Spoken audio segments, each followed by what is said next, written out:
Nous sommes le jeudi 30 mai, vous êtes bien en notre compagnie sur Grande Lille TV. Bonjour à toutes et à tous et donc voici le journal de la rédaction.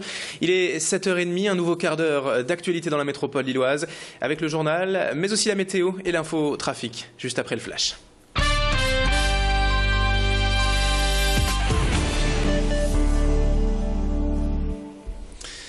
Et à la une de l'actualité, tout d'abord, en ce jeudi, plus de 24 heures désormais après l'arrestation de Redouane Faïd dans la nuit de mardi à mercredi dans un hôtel de la région parisienne.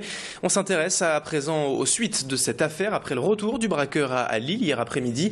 L'homme le plus recherché de France durant plus de 6 semaines de cavale a donc été présenté à un juge d'instruction qui lui a signifié sa mise en examen pour au moins 9 chefs d'inculpation. Redouane Faïd a passé moins de 3 heures au palais de justice de Lille hier avant de repartir vers un établissement pénitentiaire de la région parisienne. Il encourt désormais la réclusion criminelle à perpétuité et à la sortie du tribunal hier soir, l'un de ses avocats s'est exprimé. Maître Adel Fares est revenu sur cette mise en examen et sur l'état d'esprit de son client de Redouane Faïd aujourd'hui. On l'écoute au micro d'Olivier Milleville. C'est compliqué. Le ressenti que j'ai moi, c'est un homme qui était acculé. Un homme très fatigué, un homme très inquiet à l'idée de reprendre l'incarcération et un homme, je dirais un peu au bout du rouleau. Ouais.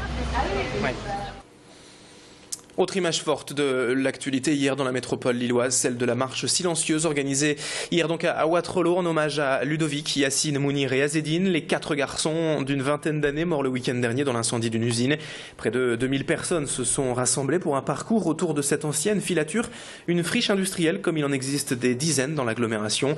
Et si le temps était au recueillement hier et aux hommages, notamment lors d'une minute de silence devant les portes de l'usine et le dépôt de centaines de messages, de fleurs ou de ballons pour la mémoire des 4 garçons.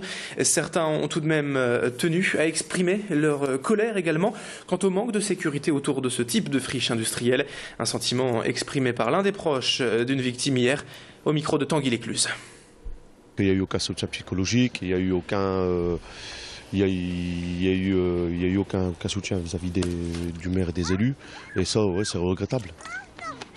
Qu'est-ce qu'aurait dû faire, selon vous, la mairie ils auraient dû au moins venir voir les familles des victimes, discuter avec eux. Voilà. Et puis on n'est rien. C'est une honte. Vous avez entendu derrière, autour de vous, c'est une honte. Et au cœur donc de cette polémique autour de ce drame se pose maintenant la question de la sécurité dans les friches industrielles. Le Nord-Pas-de-Calais est tout simplement la région de France où l'on en trouve encore le plus, près de la moitié du parc national. Il est donc forcément très difficile de rendre impossible toute intrusion. Généralement, la priorité pour l'EPF, l'établissement public foncier responsable de la réhabilitation de ces sites, c'est le murage des bâtiments et la mise en place de systèmes vidéosurveillance, mais aussi l'entretien du site. Seulement, vu le nombre de friches existantes encore dans la région, leur taille et le coût que la représente, il faut du temps pour réaliser les travaux. Et en attendant, ces friches suscitent toujours la convoitise, notamment des récupérateurs de ferraille. Les jeunes y voient un terrain de jeu et les graffeurs un lieu d'expression libre et à part entière. Et depuis près de 30 ans, près de la moitié des sites industriels a déjà été requalifié. Et en attendant, l'EPF en appelle donc simplement à la responsabilité citoyenne de chacun de ne pas pénétrer sur ces sites réputés très dangereux.